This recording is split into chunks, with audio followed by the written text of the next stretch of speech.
That worked. Off we go.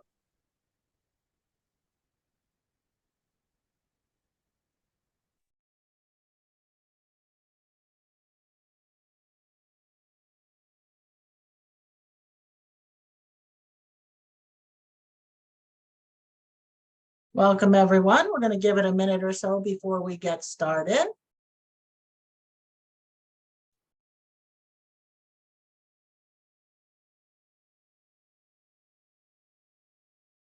I see people are joining. Wonderful to have everyone joining us. Just in honor of time, I'll introduce myself. Good afternoon and welcome. I'm Sheila Schuline.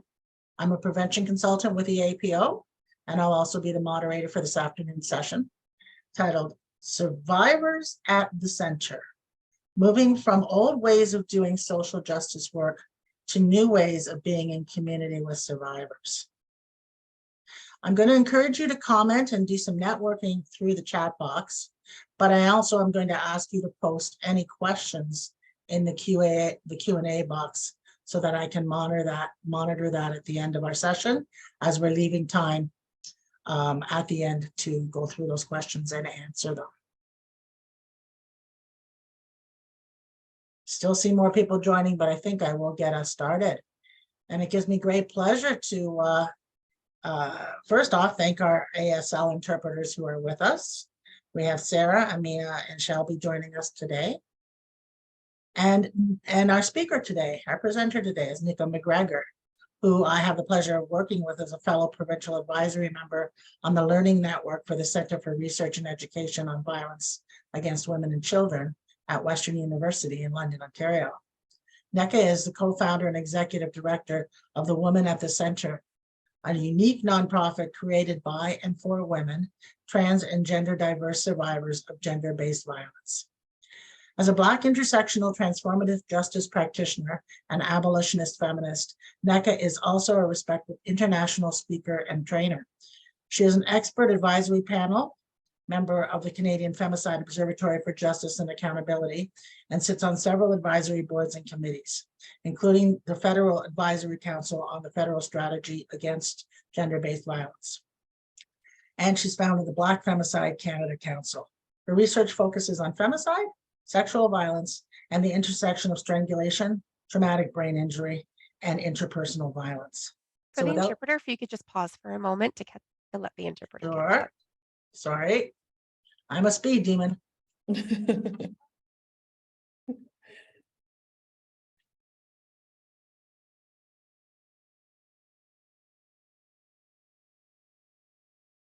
And without further ado, I will turn it over to Nneka. Thank you so very much, Sheila.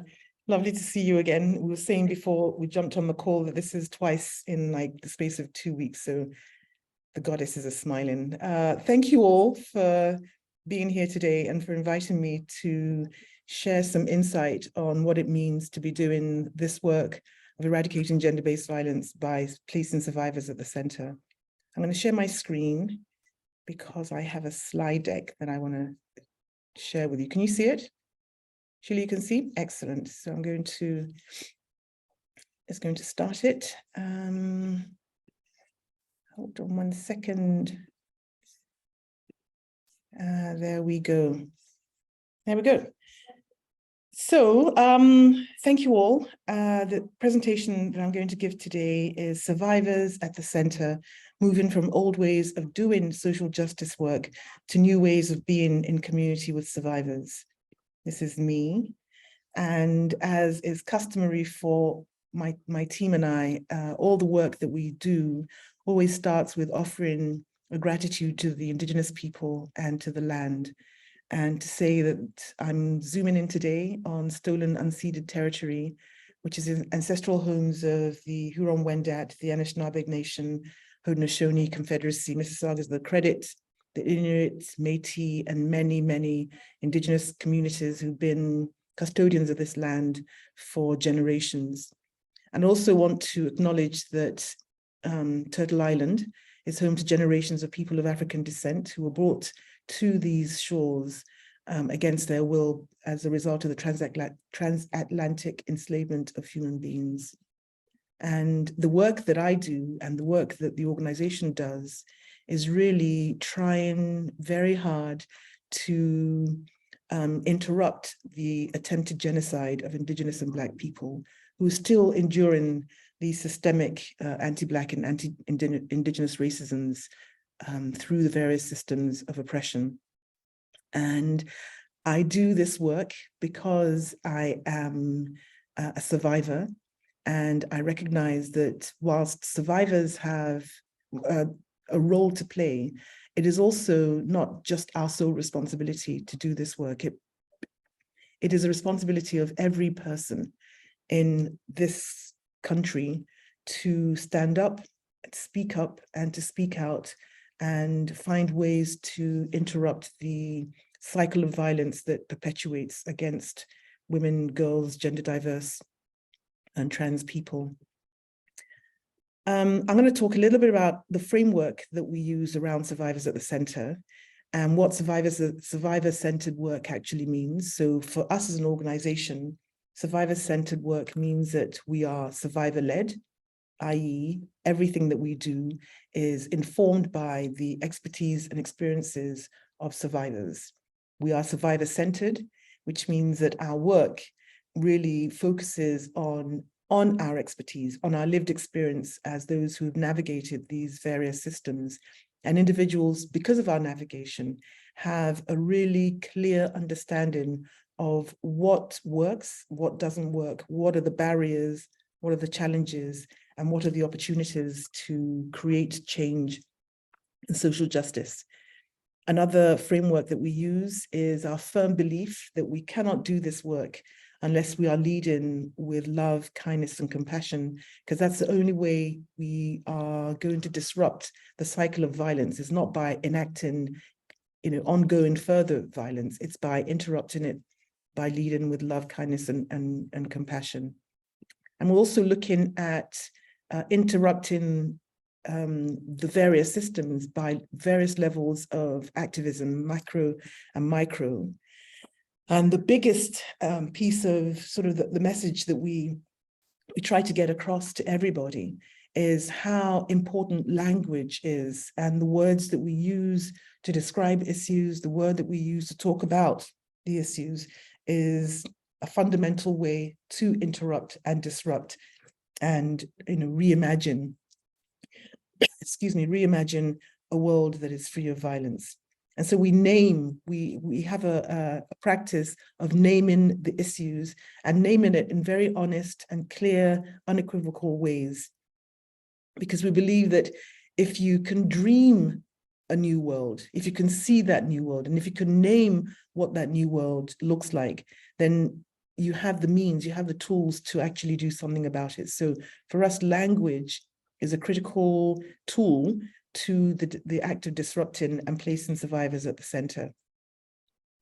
There's a quick video I'd like to share that is part of funding that we received from the Canadian Women's Foundation, and it talks a little bit about language matters, so bear with me. Can you hear it? Sheila, could you hear the video? No, I can't hear it. Do you have your Okay. sound on? I'm going to try this again. Hold on, I'm going to stop share. So sorry, share my screen. Sound. Let's try again. Okay. So tell me if you can hear it this time. I will for sure. Yes, I can. Excellent.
So, part of the shift in language, as you saw on the slide, was the way we are moving away from the language of misogyny and misogynoir.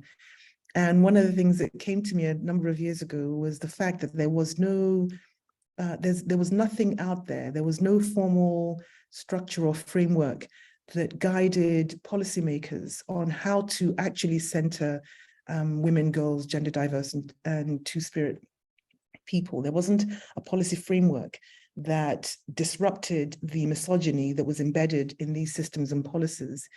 And so, as my dad always used to say, if it wasn't there, it was waiting for you to create it. So I started thinking about what word can we put out, can be birthed into the universe, right? Can be put out into society, into systems as a way to disrupt and recenter love, right? And recenter hope and trust and faith in. And so the word homogeny is the word that we're using to disrupt misogyny. And homogenoir is the word that we're using to disrupt misogynoir, which is a phrase coined by the brilliant Black scholar, Dr. Moya Bailey.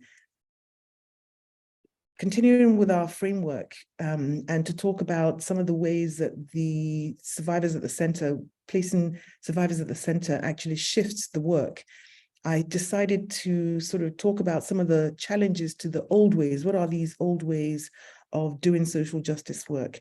And then later talk about what are some of the new ways and give you examples of how these new ways of being has actually created transformative programs and policies and interventions. But some challenges of the old ways of doing it. I named 3. The fact that the system is embedded with anti-Black, gender-based lateral violence in the sector.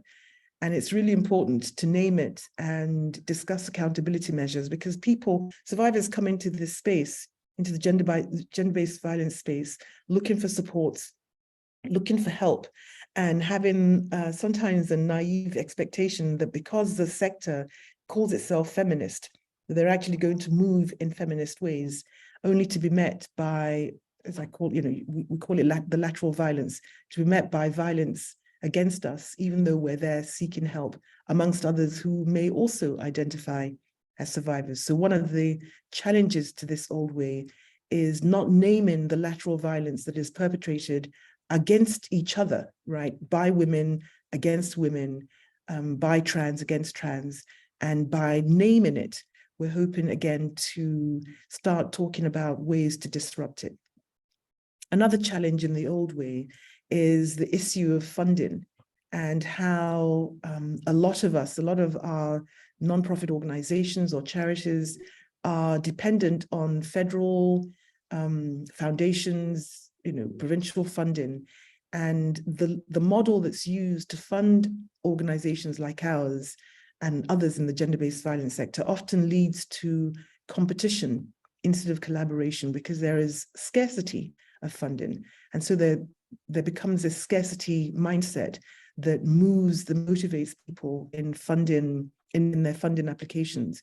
So one of the things that we're doing is helping funders, training, educating funders to identify alternative models, alternative funding models that actually focuses on collaboration and supports rather than competition and disruption.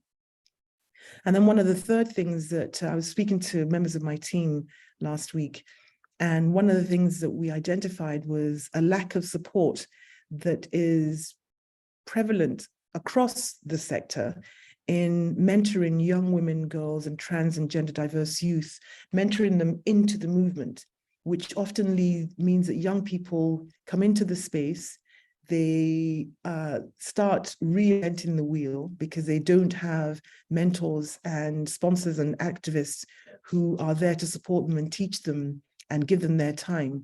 So one of the, again, old ways of doing anti-violence work is by focusing just on the individual as you go through your own sort of career cycle, not recognizing that we have a responsibility to bring in the young and hold them and to support them and to sort of give them the lessons that we've learned so that they don't recreate the old models and harm. There is another video that I'd like to play very quickly.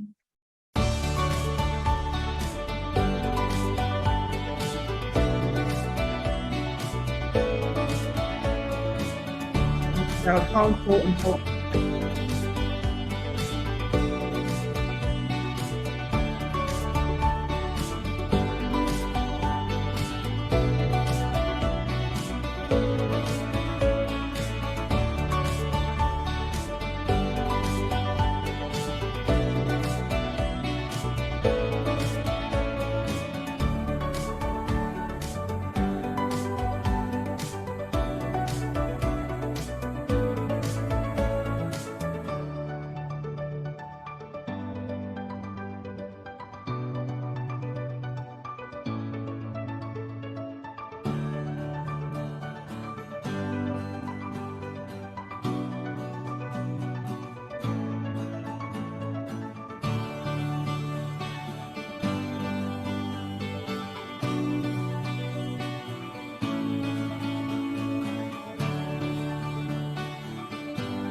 So that video was talking about the harmful practices which we are looking at as the old ways of doing social justice work versus helpful practices, which is the new ways of doing social justice work.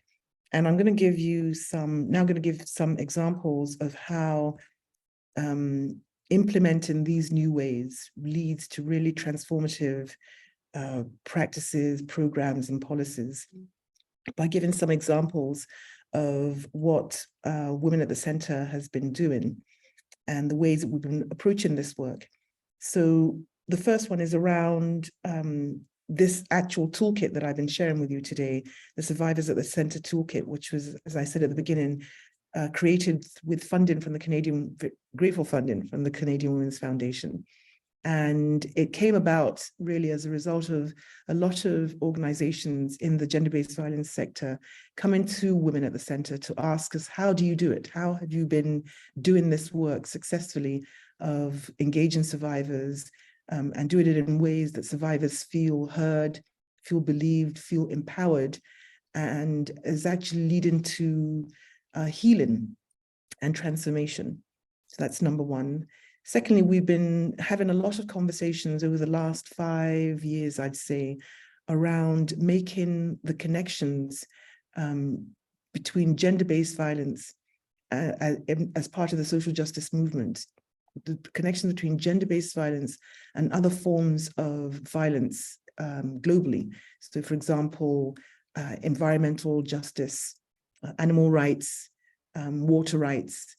And so one of the things that we did late last year, early this year, was starting to host a series of what we call global connections hackathons, where we're connecting with other activists around the world who are doing different types of social justice work and having these conversations that allows us to see the similarities, right? And understand that it isn't enough to do gender-based violence work in isolation, because gender-based violence work is intimately connected with environmental justice, is intimately connected with land rights, is intimately connected with colonialism.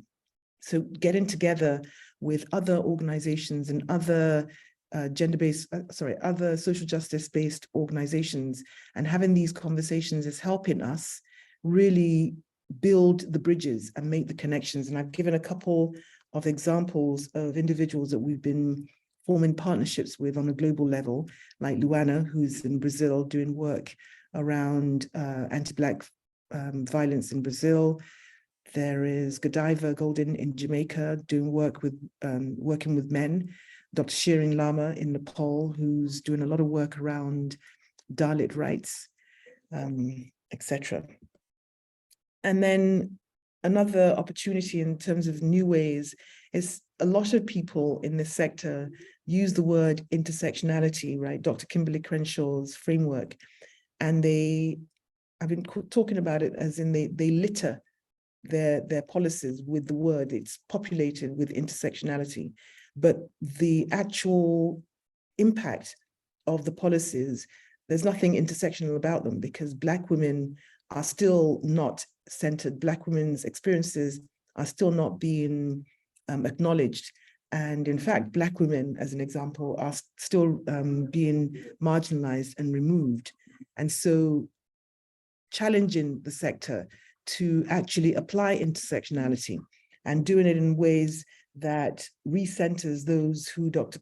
Kimberly Crenshaw was talking about in her framework, i.e. Black, Indigenous women, girls, two-spirit, trans and gender diverse individuals, including those who are living with disabilities, individuals living in rural and remote communities.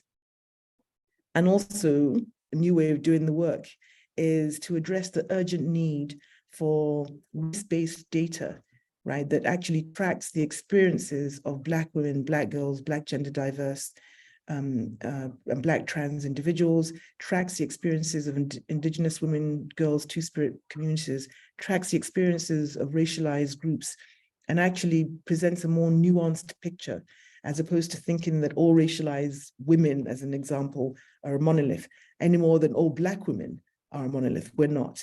So race-based data that is done respectfully and without racist intent will lead to really beautiful information that will help inform policies.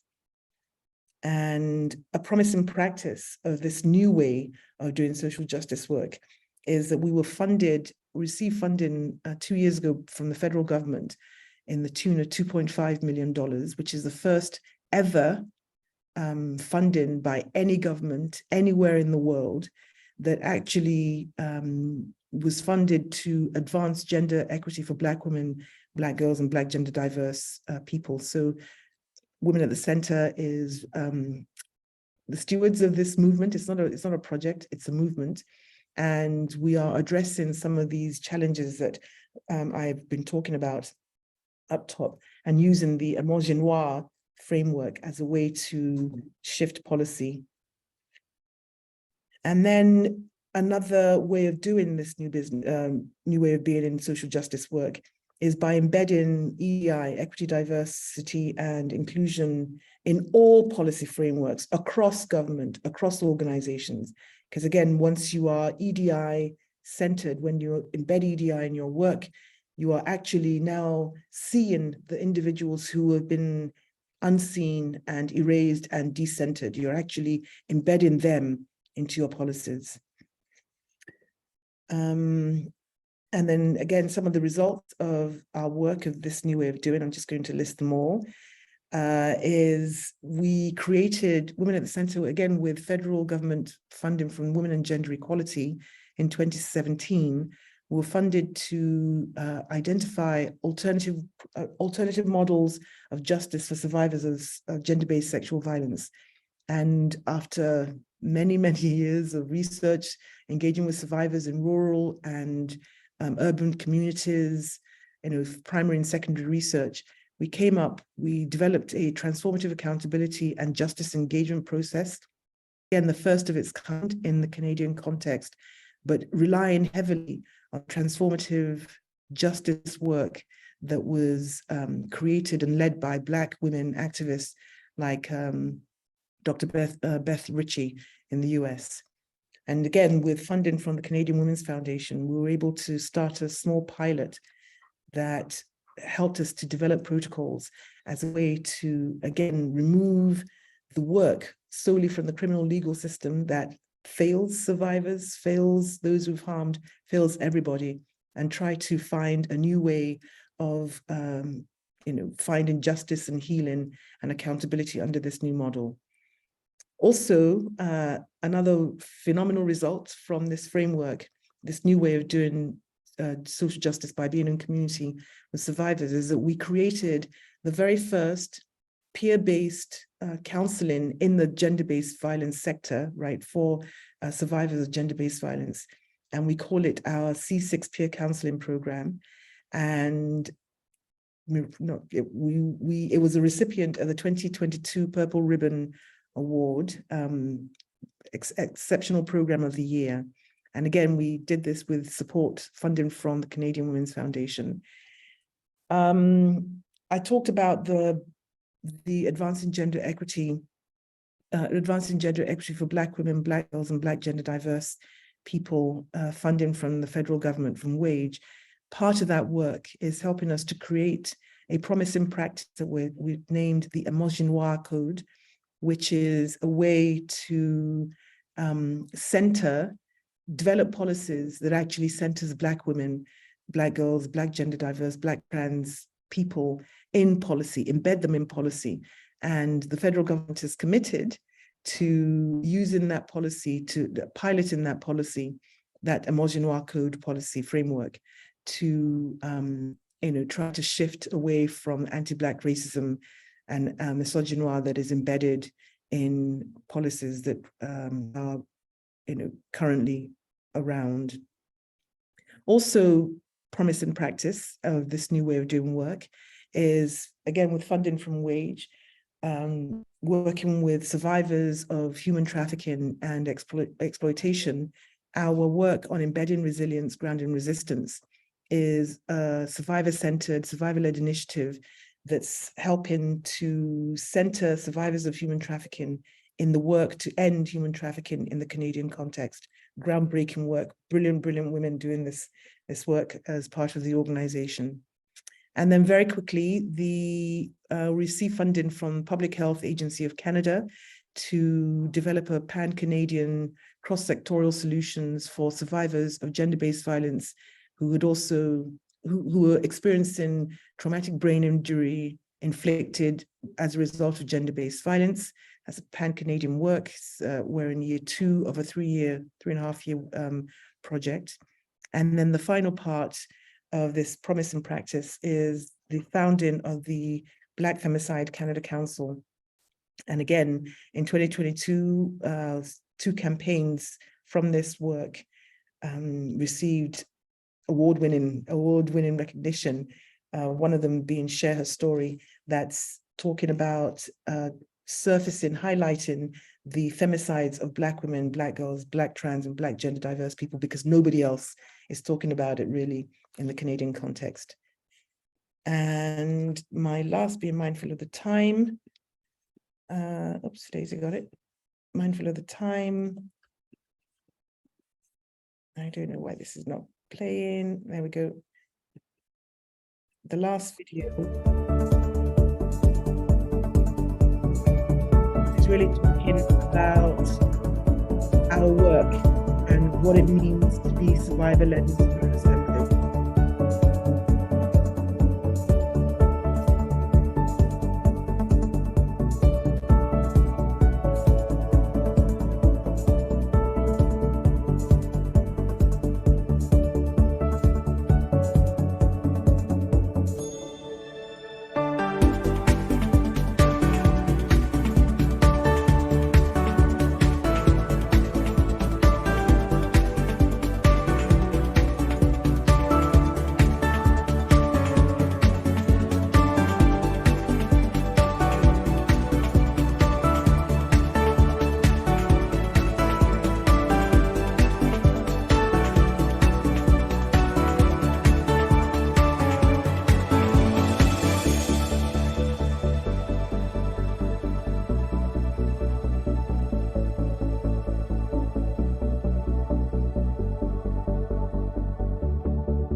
So I'm going to stop sharing my screen.